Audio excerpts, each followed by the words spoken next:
Don't be so sure. If I told you half the things I've heard about this Jabba the Hutt, you'd probably short-circuit. Well, for episode 6, for the first time since episode 4, you go back to Tatooine. And now you get a much different view of Tatooine than you saw before in Jabba's palace. The setting being underground made it appear different than Tatooine above ground.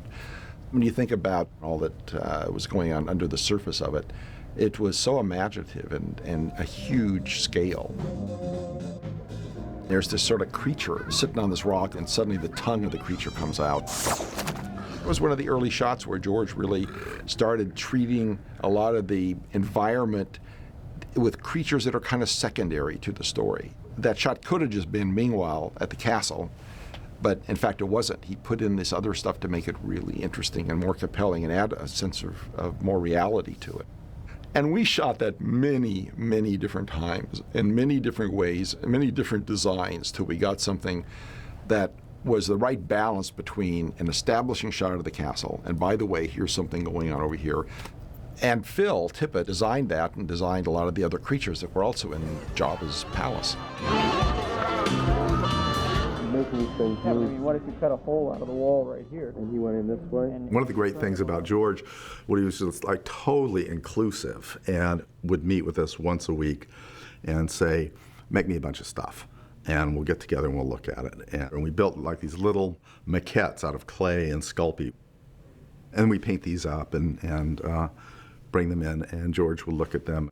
He said, okay, these I like. And he'd look at one and go like, so what's this? And he'd go like, that's a calamari man. And he'd go like, this is Admiral Akbar. Pink.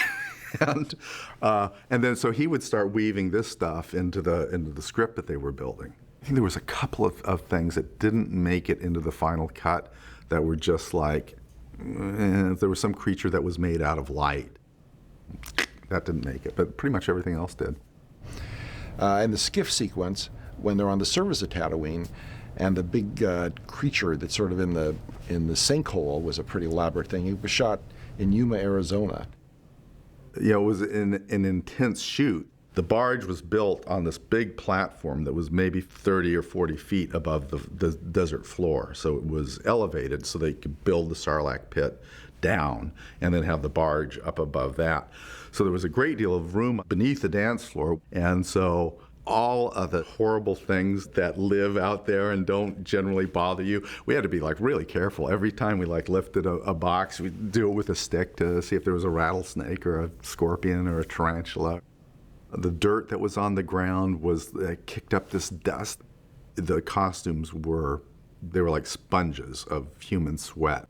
So once we wrapped, it was just like, preparing for the next day. And by the time we got home, it was just. George prepares and prepares and prepares.